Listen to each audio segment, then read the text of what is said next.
bersama tim penyelesaian non-yudisial pelanggaran HAM berat di masa lalu yang dibentuk berdasar keputusan Presiden nomor 17 tahun 2022. Sudah menyelesaikan tugas dan hari ini menyampaikan laporan kepada Bapak Presiden. Tadi dalam waktu kira-kira 1 jam kami menyampaikan materinya secara utuh yang pada pokoknya diskusi publik dan masalah-masalah yuridis serta masalah politik yang menyertai perdebatan mengenai penyelesaian pelanggaran HAM berat masa lalu sudah berlangsung lebih dari 23 tahun. Penyelesaian secara yuridis sudah kita usahakan. Hasilnya seperti kita tahu semuanya untuk 4 kasus yang sudah dibawa ke Mahkamah Agung semuanya bebas karena memang bukti-buktinya secara hukum acara tidak cukup. Penyelesaian KKR, Komisi Kebenaran dan Rekonsiliasi, itu juga mengalami jalan buntu karena terjadi saling curiga di tengah-tengah masyarakat sehingga juga itu tidak jalan. Oleh sebab itu Presiden mencoba dan memulai membuka jalan menyelesaikan kebuntuan ini dengan membentuk tim penyelesaian non-yudisial pelanggaran HAM berat di masa lalu yang diminta melakukan pemeriksaan dan penyelidikan ulang terhadap peristiwa itu, kemudian mencari kemungkinan penyelesaiannya di dalam situasi baru yang sesuai dengan situasi politik, ekonomi, sosial, budaya yang berkembang sekarang ini. Tim ini tidak meniadakan proses yudisial.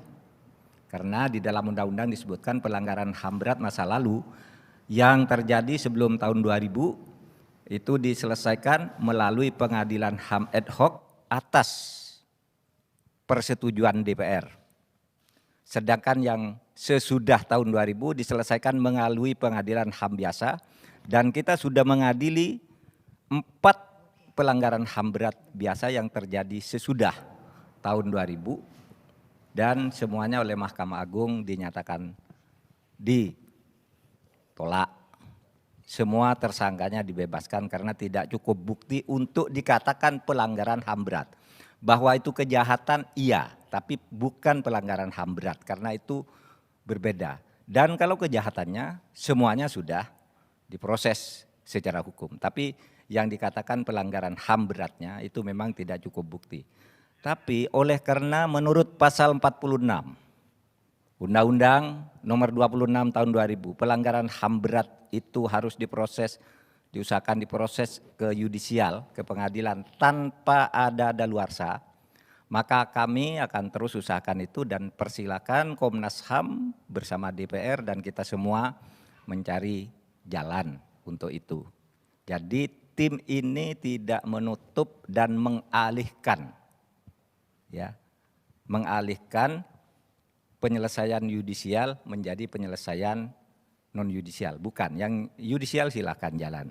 Yang kedua, isu yang dulu rame, misalnya masalah peristiwa 65. Ada yang menuding itu untuk menghidupkan lagi komunisme dan sebagainya, itu tidak benar. Karena berdasar hasil tim ini, justru yang harus disantuni bukan hanya korban-korban dari pihak PKI, tetapi juga direkomendasikan korban kejahatan yang muncul di saat itu termasuk para ulama dan keturunannya. Tidak benar juga ini misalnya mau memberi angin kepada lawan Islam karena dukun santet di Banyuwangi itu yang akan diselesaikan dan disantuni oleh atas rekomendasi tim PPHAM ini semuanya ulama. Di Aceh itu semuanya Islam. Kenapa harus dikatakan bahwa ini untuk mendiskreditkan Islam untuk memberi angin kepada PKI? Itu sama sekali tidak benar karena soal PKI itu sudah ada TAP MPR-nya. Kami sudah sampaikan itu semua tadi kepada Bapak Presiden, rekomendasi sosial, politik, ekonomi, termasuk pendidikan HAM kepada keluarga besar TNI dan ABRI juga sudah dan Polri juga sudah disampaikan.